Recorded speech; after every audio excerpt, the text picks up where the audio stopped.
Hola, benvinguts a Contes en Pijama, de la xarxa de biblioteques públiques de Vilanova i la Geltrú. Avui us explicarem una llegenda, concretament la llegenda de l'Egusquilore, que és aquesta flor que tinc aquí. Egusquilore és una paraula en euskera que significa flor del sol.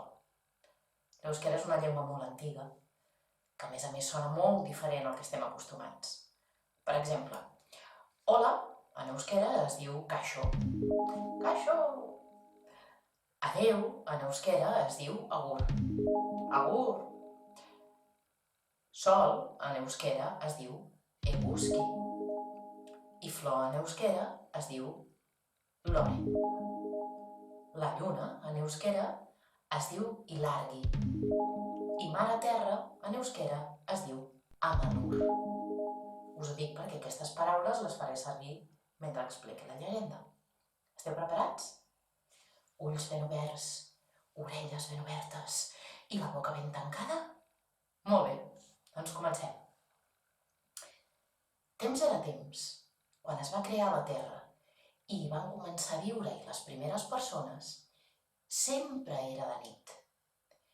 I durant la nit, les persones que vivien dins les coves sentien els esperits i les bruixes, els dracs que volaven, els follets entremaliats i les bestioles nocturnes. Com que les persones tenien por de tot això, se'n van anar a parlar amb Amalur i li van dir: Amalur, mare terra, podries fer alguna cosa perquè totes aquestes bestioles i esperits nocturns no vinguessin a molestar-nos? I Amalur va rumiar i els hi va regalar Ilargi, la lluna. Amb la seva llum pàl·lida i suau, la lluna il·luminava una mica aquesta nit tan llarga. I els follets i les bruixes i les bestioles de la nit van tornar al seu cau. Van tornar al seu cau durant un temps. Al cap d'unes setmanes o d'uns mesos, els follets, les bruixes i els monstres de la nit van tornar a molestar les persones.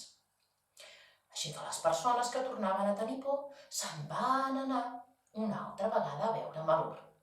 I li van dir: Amalur, han tornat les bestioles de la nit, encara que hi ha la llum d'Ilargi. Potser és que la llum de la lluna és massa suau i no les espanta prou. Podries rumiar alguna altra cosa que les espanti del tot? Així que Amalur va tornar a pensar i aleshores els hi va regalar Eguski, el sol. Així, durant una bona part del dia, hi havia una llum molt forta, que era la llum del sol, que espantava tots els animalons i totes les bèsties nocturnes que no molestaven els homes. Els homes ho van celebrar molt i molt. I a la nit seguien tenint Ilargi, la lluna. Però, com ja sabeu, els follets, les bruixes, seguien anant a molestar els homes a la nit encara que hi havia la llum de la lluna.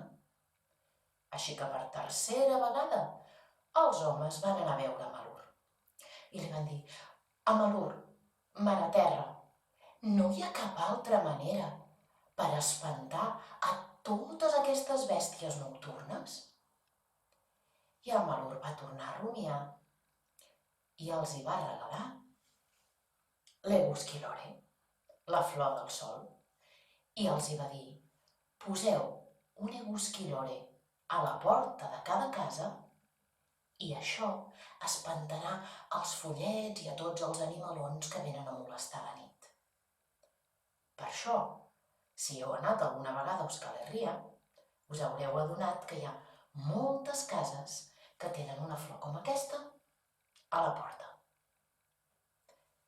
I conte contat, ja s'ha acabat. Agur!